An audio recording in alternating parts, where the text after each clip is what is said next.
Hello, and welcome back to Processing the Process, where we capture and discuss the technical, psychological, and contextual dynamics that shape the process of creating a work of art.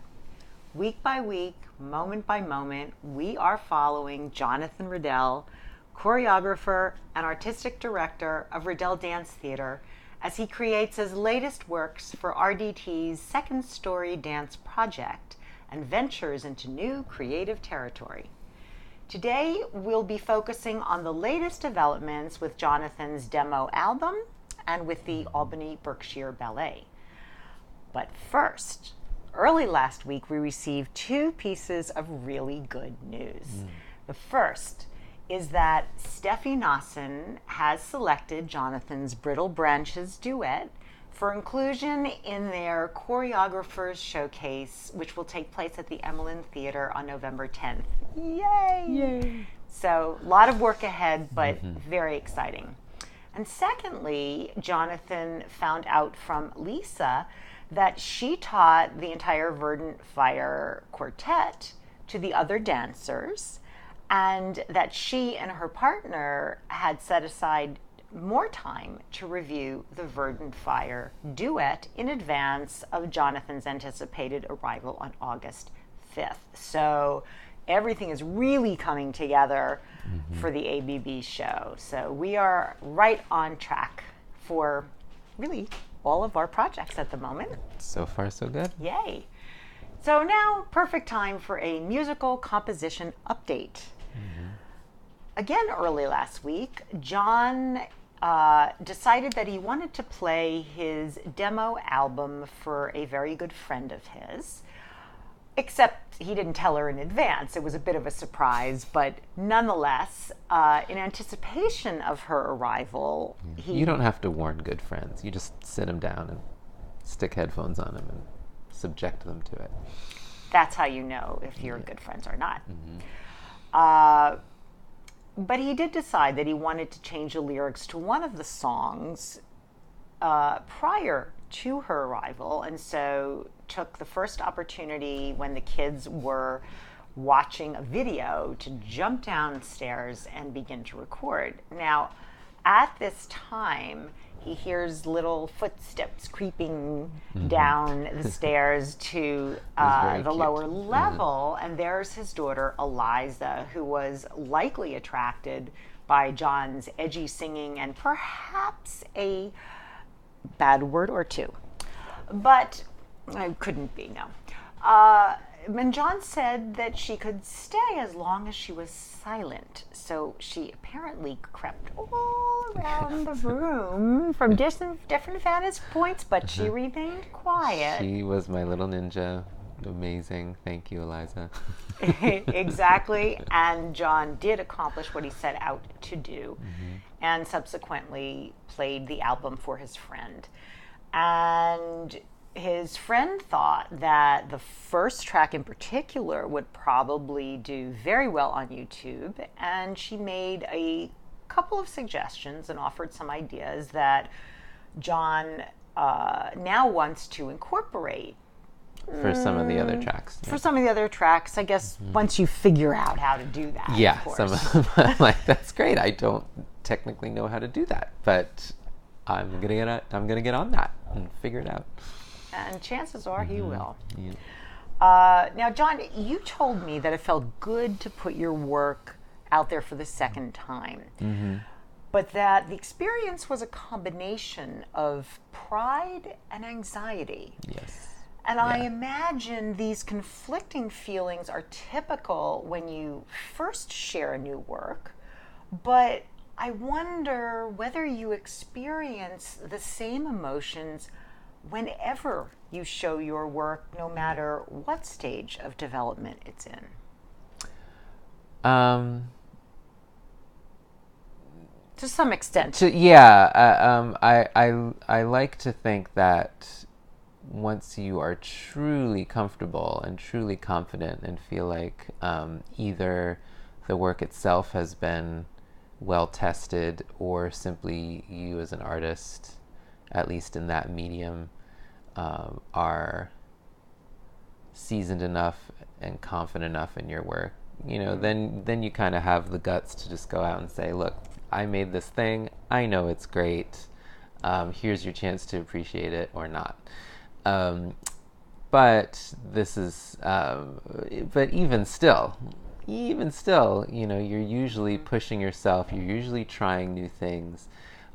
There's at least some, if not a great amount of experimentation going on right. as you try and grow and develop and make something that's truly new and original and powerful. So there's always that uncertainty, at least for me. Again, with my dances, I can be more confident about them, but this is a whole new medium for me, the songwriting, and when I played the tracks for my wife, I got a great response from her, and then you just sort of want then everybody's response to be that great. and that's not really possible, but I did get a very good response from my friend. She was very impressed, and like as you mentioned, she was particularly smitten with that first track, and she was like, yeah, you should just go ahead and pop that right out there on the interwebs and see who likes it. So I'm very much considering doing that. I haven't taken the leap yet, but I think it's coming. I think in the next week or two, perhaps by the next podcast, you'll hear reports that it's been that's been done. So and then she had some great feedback on some of the other ones, and it was a very positive experience. But back to your point about the pride and the anxiety, it's also everybody's different, and your expectations are, your heart's on the line. So if you just never know, and you kind of have to remember, like, they just if they're doing cartwheels, great. If they're not doing cartwheels, that doesn't mean they don't like it. It doesn't mean they don't love it. They're sort of they're digesting the material too, and they need space to react to it emotionally. And some of these songs they're not all like snappy dance tracks. Like, some of them are really kind of they are emotional. Some of them are dark. Some of them are lighter. But I talk about some heavy stuff in them, so I'm not going to expect people to just suddenly like be tapping their feet and spinning around the room. So at any rate. But as we know, any person's reaction really to any work of art has as much to do with that person and that person's context and any number of different variables as it does with the work of art itself. And it's a complex, I think, intermingling of the two, so that I would imagine truly, if you're an artist at any point in time, you really never know what you're going to get. Right. So perhaps it's the cost of doing business. Perhaps it is. Yeah. And like, I try and like steel myself, like, okay, here we go, but I don't want to be hard about it either. Like, I want to be open and receptive, and so it is this balance of like, how vulnerable do you let yourself be, and you just have to wrestle with that. And I think more on that later too. We will return to that issue of vulnerability as it surfaces, I think, in many different ways in the process. But you may recall from a previous videocast that John was very eager to delve into sound mixing. And true to his word, he did, and started playing around with equalizer effects, right, for each track of each song, and was so excited and really it really occurred to you that there was so much to learn. And so, on one hand, John, you talked about loving the process of learning the many technical components involved in creating an album on a professional level. And he loves steadily improving his skills. In fact, John has told me he hopes to eventually seek out a mentor from the field who will coach him through the process of bringing it to a professional level. On the other hand, John doesn't want to lose that raw demo spirit either. You had said, John, to me that you wanted to catch and preserve the real essence of the work and put those songs out there in a raw state. So yes, you're confident in your songwriting and musical ideas, but hey, John's album is in the early stages of development, so it's really scary to put it out there in an unpolished form.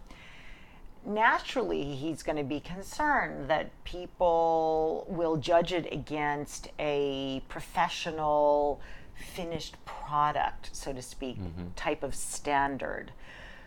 So here's the juxtaposition, really, of opposing inclinations.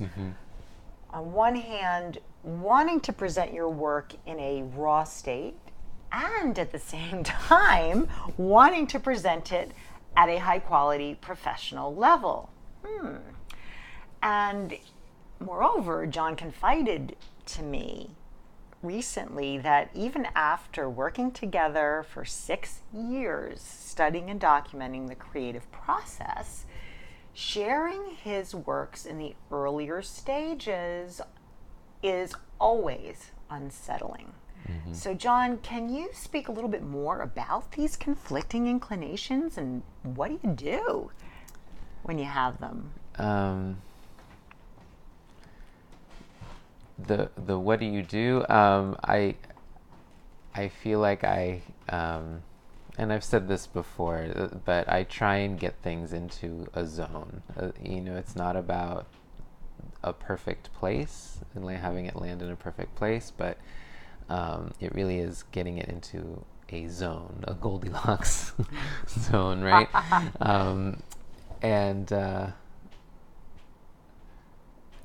Yeah, I mean that's really what it all is, because I feel like I will never be 100% feeling like something is perfect, as I just mentioned, and at the same time, it's like you can't wait to feel that way. You gotta kind of go for it when it's ripe. So yeah, and it's tricky, and especially in again, I'm trying out something very new for myself, so I might think it's in the zone, but then again, what does a true music professional think? What would a sound engineer think hearing this? What would a musician hear thinking this? An actor, a poet, whoever, who are these people, and what is their context when they listen to this? So suddenly, as it comes time to putting it out there, the panic starts to set in. Sure. I know these aren't polished recordings. I kept saying I just want to make a demo album and have it be, as you said, raw, and it's about capturing the raw essence. I know that professional recordings, when they're done well, they capture the essence of the song, but I really don't have the experience to refine these to their fullest extent. So I'm just trying to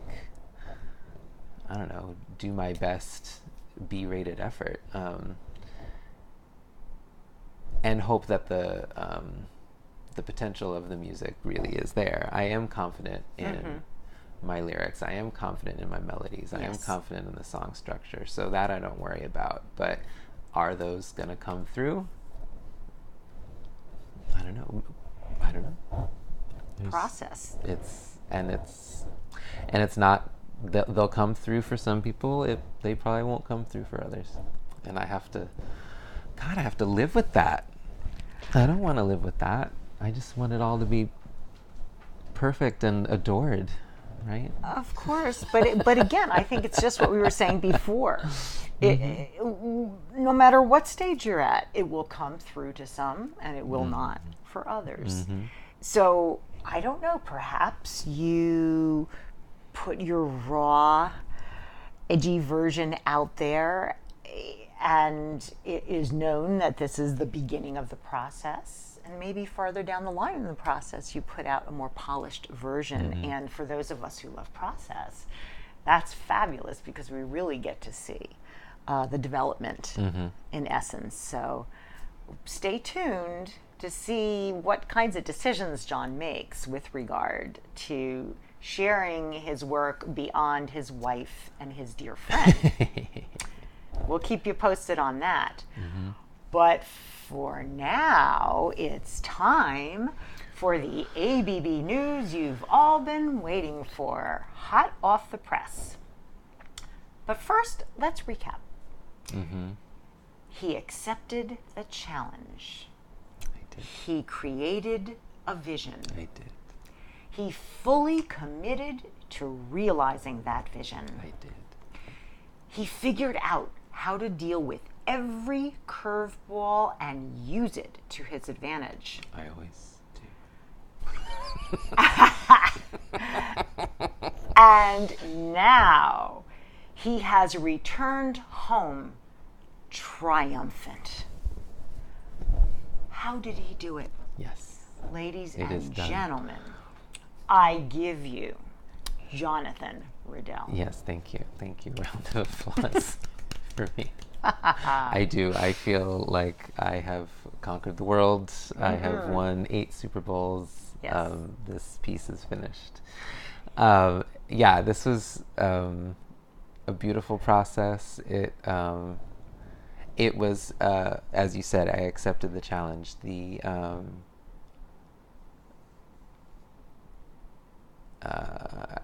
do I even begin?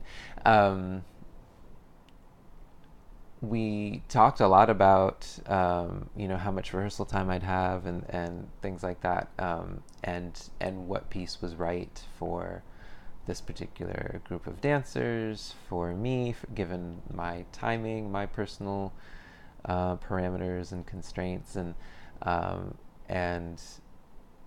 as I started to say, and the amount of time I would have.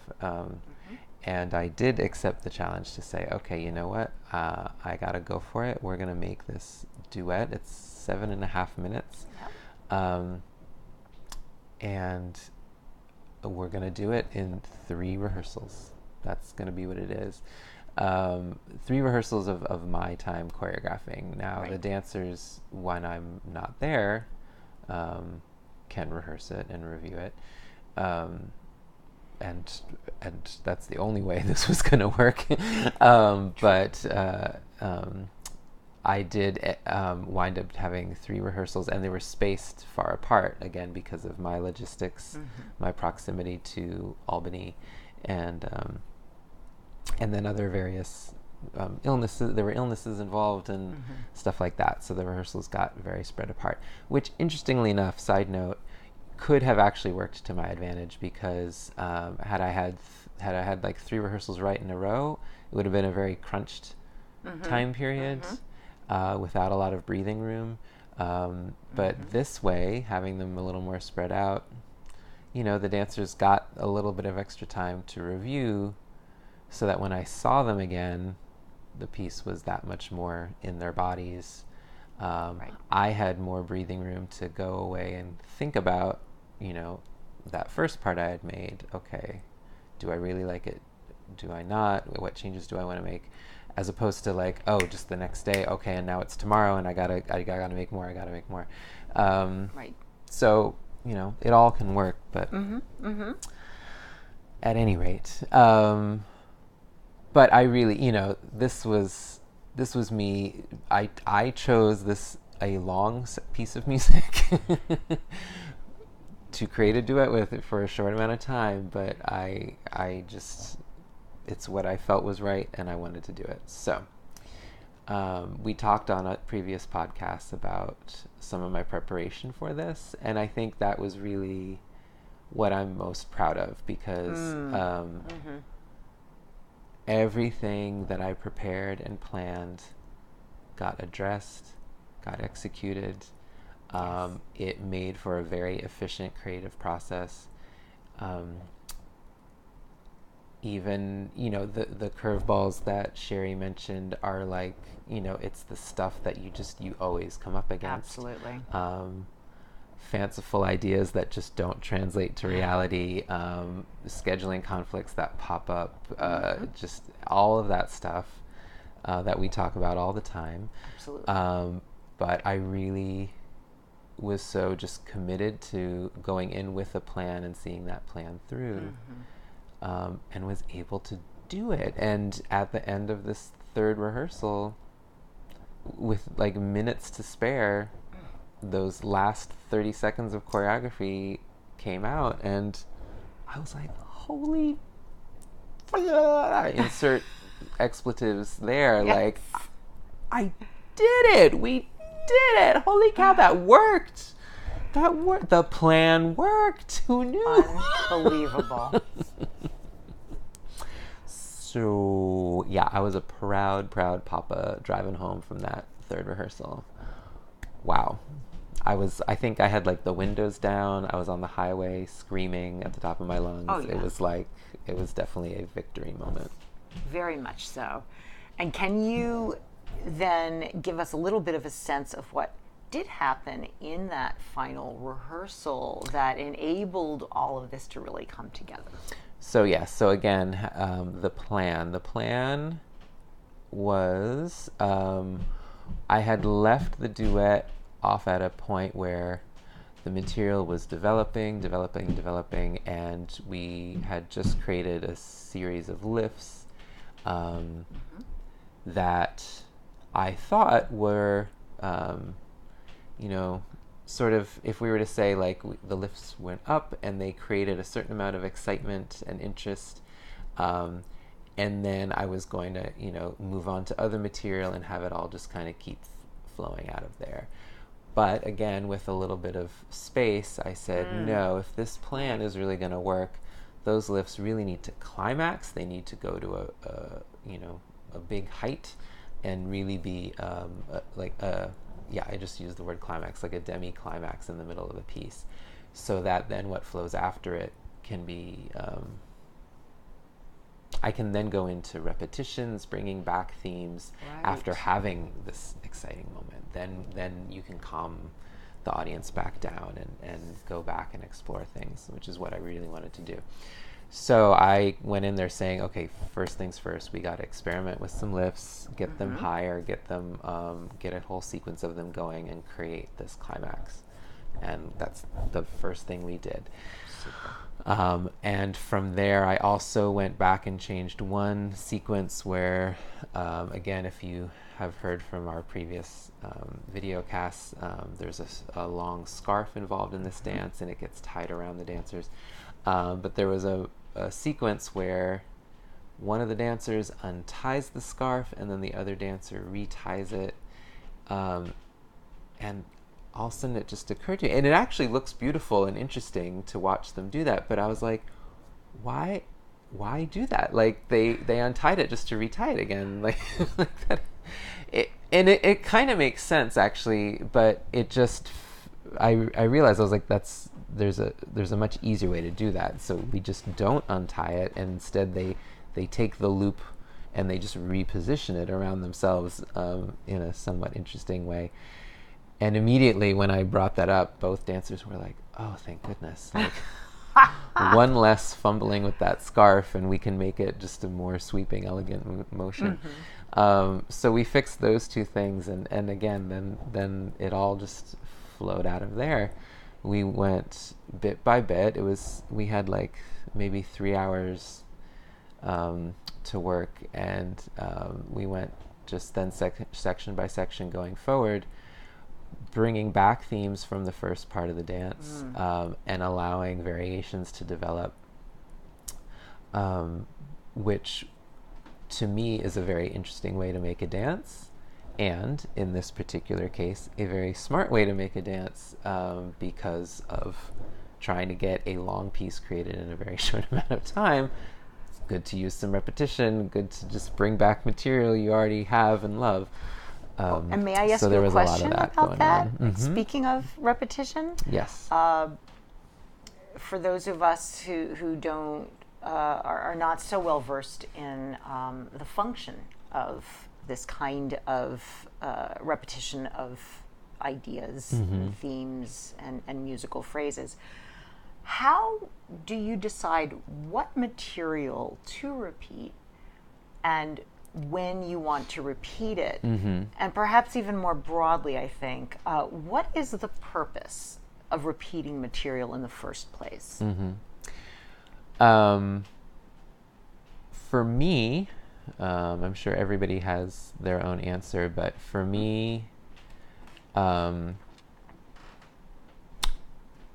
if I have a good reason to repeat material, I will go ahead and do it.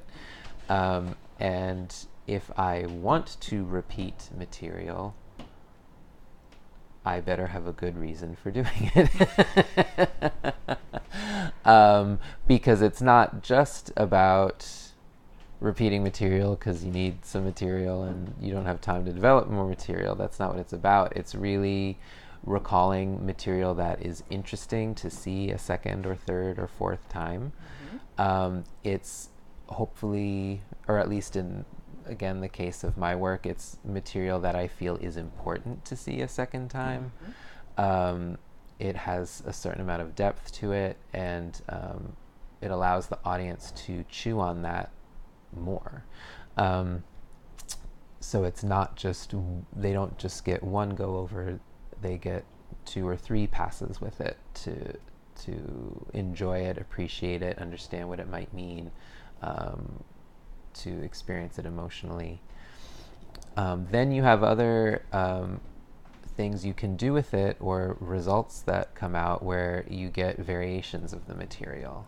So perhaps it's not a strict repetition, but you change things slightly. You add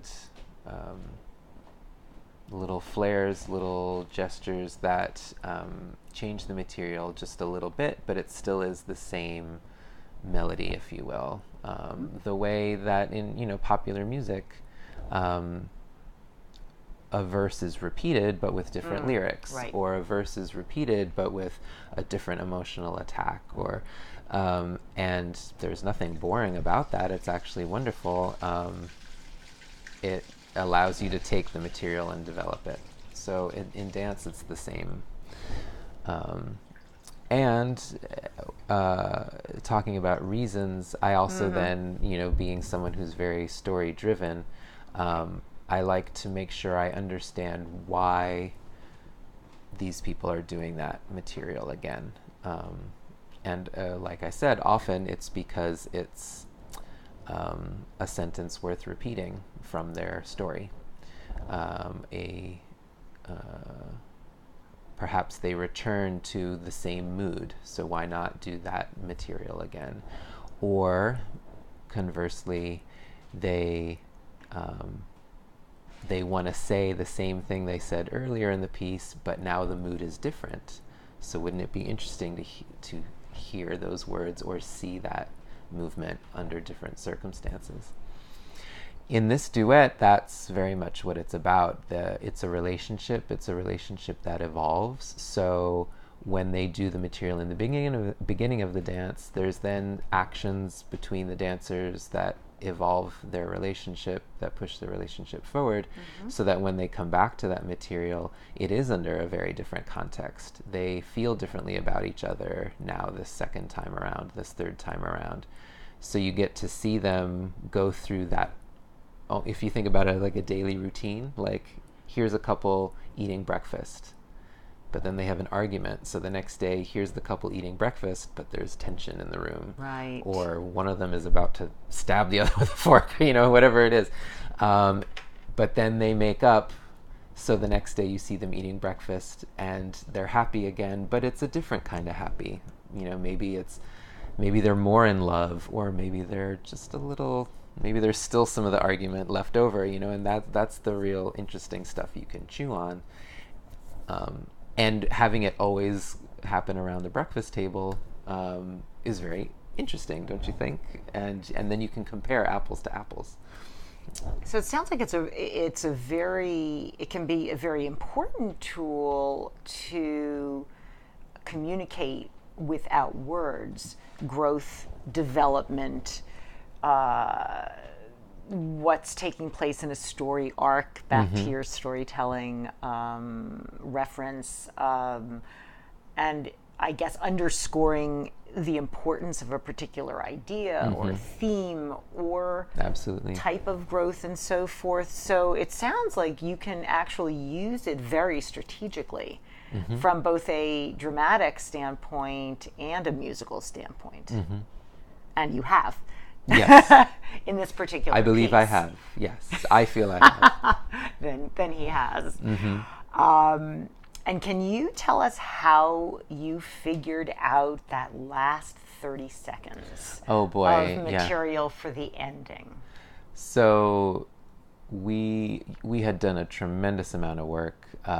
We, I think, started off the day with less than half of the duet finished, and we were reaching the end of the day with 90% of it finished. But there was still 95% of it finished, but there was still like 30 seconds left when the other dancers started showing up, and it was time to transition to the other section. And I just was like, oh, okay, guys, we just need to spend 15 more minutes on this, and I just have to come up with this ending. Now, of course, I had a plan in place. I did know generally how I wanted the piece to end, but it was, it's a point M, and I still had to get through like JKL and whatever. So what were the dots that I had to lay out to get me to my ending? And I kid you not, I just let instinct kick in. Wow. It was just every trick I had in the book, from theater, from choreographic classes to my own dreams and fanciful ideas about life. And I just said, okay, we just got to do. So it became about actions. I was like, okay, get back over to the scarf. Great. So create a movement that does that. Great. We need the scarf on Lisa. Okay, so here, do this to get it on her. Great. Now you need to take it off of her. Great. And now hand it to her. Great. Okay. Blah, blah, blah. Touch his face. Da, da, da. And scene. It was like just do the task. And it was lovely. I was like, I was so pleased. And again, it just came from instinct. I surrendered to instincts. I don't want to say it came from instinct. It also came from a ton of preparation. But the thinking brain of like, okay, let me go back to my plan, just went out the window. And it was like, just release into your, animal sense. And you're just, your like free thinking sensibilities, and go. And maybe you've talked about actually having the structure, the plan, the map. Interestingly enough, then allows you the freedom to be move spontaneous and improvise, and that perhaps without that container, so to speak, I wonder whether you would have been able to be as free with your instincts as I don't know. I don't. In my experience, no. I've made pieces that were very free formed, that where I didn't come in with a plan and tried to just remain spontaneous in the studio, and they have turned out very well. But I also had. They took a lot longer to develop. I think Brittle Branches is a great example of that. I mean, we developed that over 2 years, and part of that was the amount of time each week that we could rehearse, but part of it was also me just saying, I have no plan. I have no plan for this dance, and I'm just gonna go in each day and be spontaneous. And it ultimately evolved into a piece I'm very, very proud of, as you know, and as we've Absolutely. shared. But it took, I didn't make it in 3 rehearsals, that's for sure. Exactly. This was another animal, so here I was under very specific time constraints, um,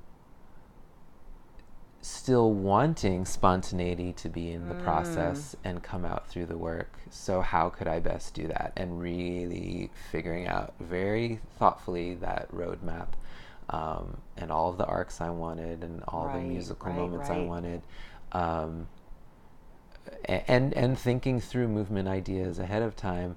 Then I could walk into the studio and riff off of this very Exactly. clear plan that I had, and that was the way to still know that this material was fresh, and it could look good on the dancers quite easily. It's not like I came in with a strict idea of how the dance had to look and then had to really mold the dancers. I was able to use their strengths, play to their strengths, use some of their ideas, and truly within the roadmap still make ideas, choices on the fly.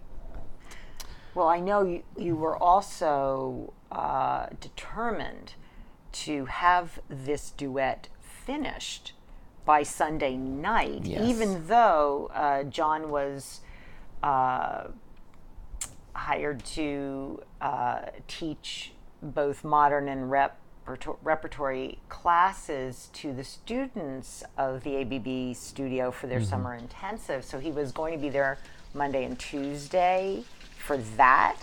But I know you didn't want Yes. to wait, I so right? yes, we certainly had the cushion and the buffer to extend this into more days and more rehearsals. And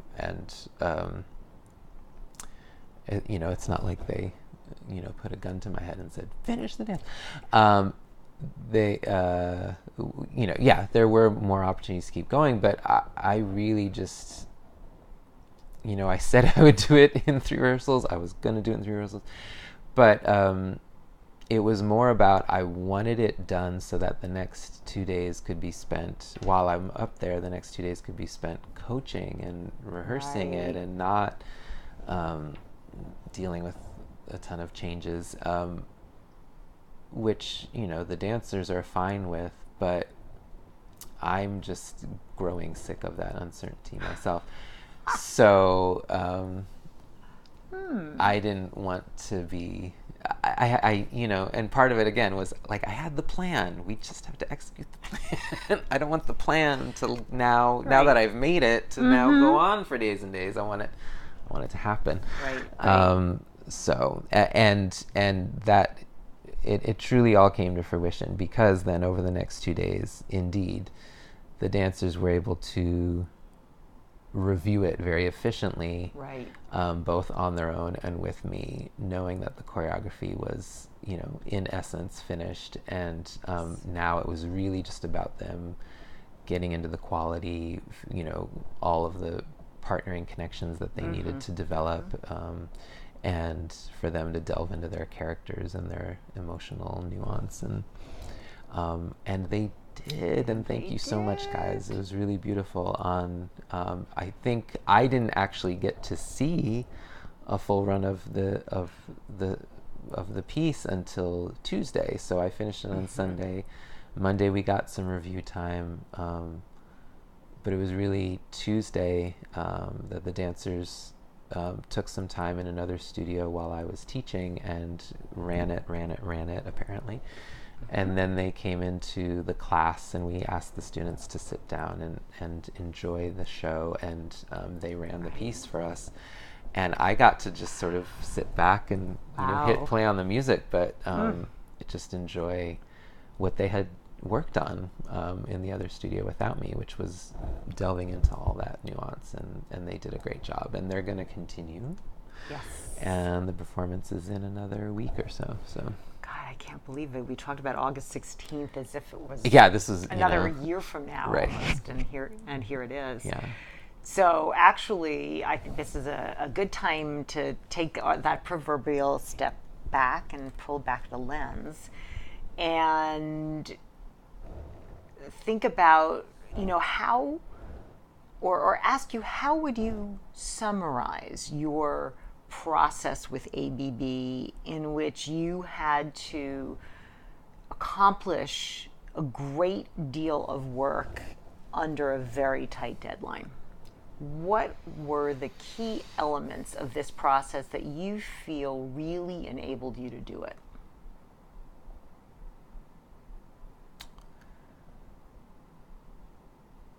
Well, we touched a little bit upon these ideas already. Actually, well, quite a bit. I think, again, having a lot of prep work done, which is to point at the confidence I had in my vision, and at the same time wanting that that beautiful vibe about the piece, which is that spontaneity that I spoke of. To me, it really became clear to me that I really wanted to enjoy this process.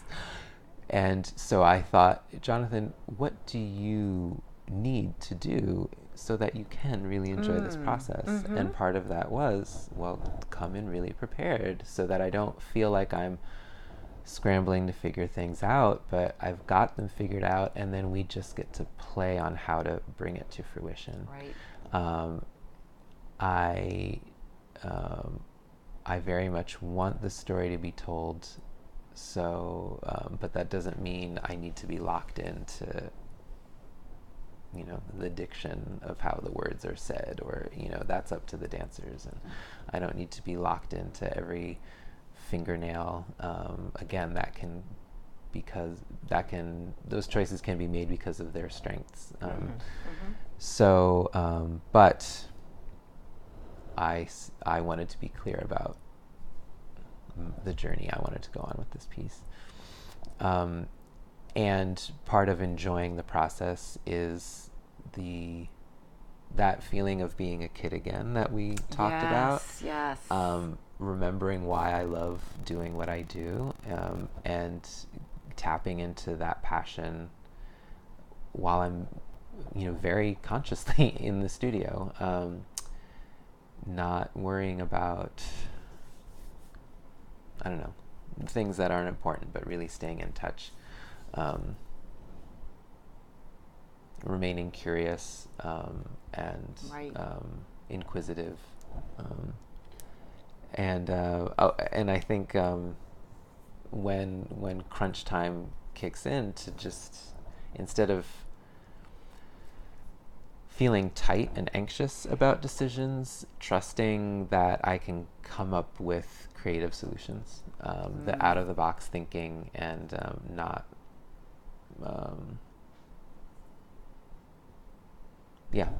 out of the box thinking. Sorry, we just have a little technical moment here. I'm going to see if we can fix that.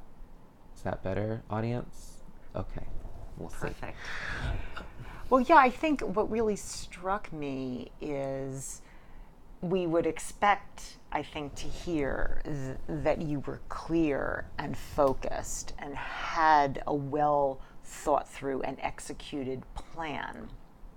But I think what really struck me in our conversations was, in essence, the pieces of the being a kid, making sure you said that you stayed in the fun, that you stayed with the curiosity, that you really thought outside the box at a time when I think perhaps most of us would have gone back into our toolkits and into what we're used to in those crunch conditions. But I think this is a major developmental leap for you, that you found that almost counterintuitively, that by thinking out of the box, you were able to achieve these, spectacular results. And I'm wondering if you think you might perhaps look to take that approach a little bit more moving forward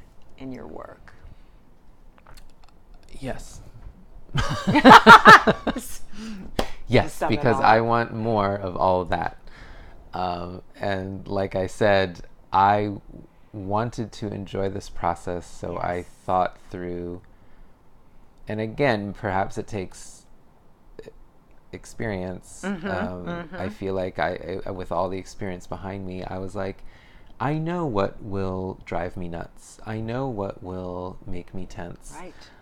I know what will relax me. I know what will cheer me up. I know what will stimulate me. So I'm going to aim for the positives and prepare myself in a way that will deliver me positive things. And anything that I know is going to stress me out, I'm just going to be like, no. This is my time. This is my time. I worked hard to get this time. Absolutely. This is my time. You worked a lifetime to get I to worked this, a lifetime if you think to of get it, here. right? Yes, absolutely. And, I worked a lifetime to get here. And I worked hard to arrive at those rehearsals. That's right. So on many levels, that's my time. And I'm going to enjoy it and make something I'm proud of. And I think it'll be very interesting when we speak again in our next videocast, which will take place after the August 16th premiere.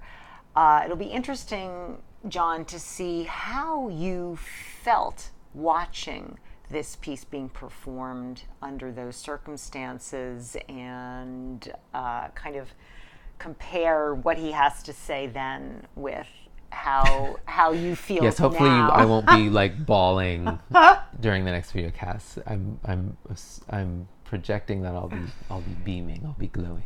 But I'm projecting that too.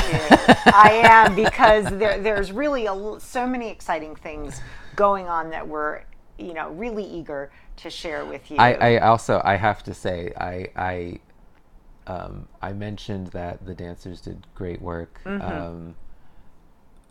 Only briefly, but truly they were tremendous. And I have completely failed to mention the intense amount of work that Lisa put into this project. She's my right hand. And, we say, wow, how did you do all this in 3 rehearsals? It's like, well, I had an incredibly dedicated, passionate, hardworking partner in arranging everything, helping me figure out, even helping me figure out childcare and all that stuff. Not to mention, she's teaching the work to the other dancers. She's coaching the work when I'm not there. She's putting in so much. So this work being created in 3 rehearsals, it's like, that's just, I'm one sliver of that. And so thank you. And yes, if you ever want to do something like this, have really good people to work with and have partners. So without a doubt.